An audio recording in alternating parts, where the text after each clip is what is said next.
avec moi, ils ont reçu le même planning. Mon préparateur physique, il a déjà fait planifier tout ce qu'il va faire. En harmonie, quand ils sont sur place, on fera des séances pour pouvoir voir comment est-ce que dans la didactique, on peut mettre ça en exécution. Là, la fédération, hier ou avant-hier, a désigné Koubadia Kader comme intérimaire. Le temps que vous et le ministère, vous vous accordez sur le minimum pour que vous preniez donc l'équipe. Alors, supposons Kader sélectionne des joueurs, il convoque des joueurs, et que le lendemain, le ministère des Sports finalement décide à signer le contrat avec vous. Est-ce que vous viendrez travailler avec ces joueurs-là qui sont convoqués pour les 2 matchs? Parce que ce n'est pas vous qui les avez convoqués. Comme je l'ai dit, c'est un collègue. Donc, je ne le vois pas, même si c'est lui qui envoie les convocations, je ne le vois pas faire autrement, même si moi, à part un ou deux joueurs que j'ai ciblés, je suis en train de les convaincre de venir nous rejoindre.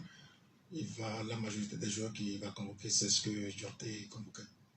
Dans le processus de l'entraîneur, je ne le vois pas convoquer un autre joueur. Peut-être que ces joueurs-là, le seul problème qu'il peut y avoir, c'est que ces joueurs-là vont correspondre à son style de jeu, qui est peut-être forcément différent de ce que moi je veux mettre en place. C'est le seul problème. Sinon, en termes de profil, il va pratiquement se baser sur ce que je vais faire. C'est ce que je vais faire d'ailleurs. Il n'y a pas de miracle. D'accord. Il y a un auditeur qui dit ceci. Chez moi, il y a des signes qui ne trompent pas. Moi, j'accepte d'être extrémiste dans cette affaire. Je demanderai humblement à Daré de sortir de ce pétrin. Ça commence très mal. Disons-nous la vérité, même s'il signait ce contrat, il aura toutes les difficultés pour évoluer dans l'équipe. Tout montre qu'ils ne veulent pas de lui. Point. C'est ce qu'écrit donc l'auditeur.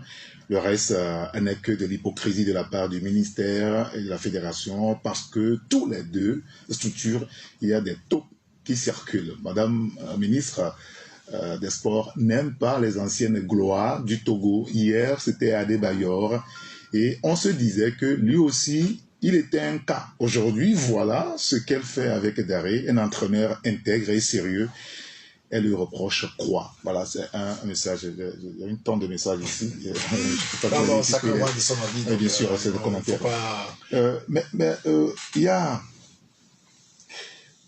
Quelle relation vous entretenez? C'est notre qui pose la question. Quelle relation vous entretenez aujourd'hui avec Chili Adebayor? Pourra-t-il s'appuyer? Est-ce que vous pouvez vous appuyer sur lui, son expérience, par moment, pour parler aux jeunes? Pourquoi pas? Quelle est votre relation? Elle est bonne. C'est une relation professionnelle, amicale et professionnelle. Donc, si nous sommes amenés à travailler sur des projets comme on a fait de par le passé, bon, l'opinion c'est que moi, on ne partira pas en vacances ensemble. Hein. Oui, des fois c'est... c'est pas cette tendu, mais quand on est réunis pour une même cause, très vite, on met tout ce qui nous oppose de côté et on se met au service de l'État. Donc je ne vois pas, si je suis amené à diriger cette équipe, si je sens le besoin d'aller vers lui pour qu'il m'aide, je ne résisterai pas. Parce que tout ce qu'il va dire, ça ne peut qu'être fait au profit de moi ou bien de l'équipe. Donc oui, moi je ne suis pas contre ça, mais il faut trouver le cadre et que si la situation se présente, il y a aucun souci là-dessus. Dans cette affaire, est-ce que vous avez déjà parlé avec lui? Il vous a contacté chez Adebayor? Non. Vous n'avez pas cherché à le voir, à parler avec lui? Je ne sais pas s'il est au Togo ou pas, mais je n'ai pas encore pris attache avec lui. D'accord.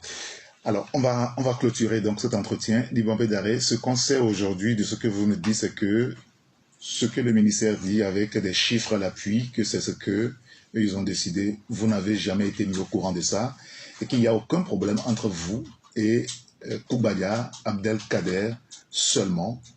Bien, vous ne le voulez pas dans votre staff, vous préférez Abalo Dossé pour des raisons techniques que vous avez évoquées. Tout à fait, parce que ce qui m'a fait mal, c'est que au niveau de la communication du ministre des Sports, ils interviennent pour dire que j'ai demandé à ce que le contrat de Cadet soit cassé. Ça, je n'ai pas dit ça. Et à chaque réunion, il y a des témoins qui viennent dire le contraire ici ou sur d'autres médias. Et vous avez dit aussi que vous n'avez jamais parlé avec la ministre, jusqu'à maintenant. Non, non.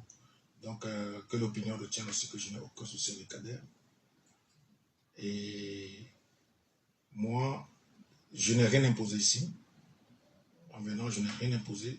J'ai fait des suggestions, des projets dans le projet de contrat et que j'attends à ce qu'on me fasse un retour pour pouvoir avancer vers la signature. Très bien. Merci d'avoir accepté d'être avec nous ce matin, Yvan Bédaré.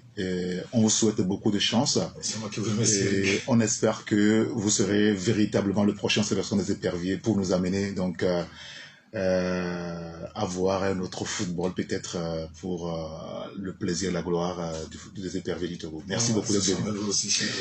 Merci à tous ceux qui nous ont suivis sur la radio Taxi FM Lomé. Notre invité c'était Yvan Bédaré, le sélectionneur nommé par la Fédération de football. La précision c'est que validé par le ministère des Sports. Maintenant, il reste que le contrat soit signé. Merci à vous de nous avoir suivis et nous allons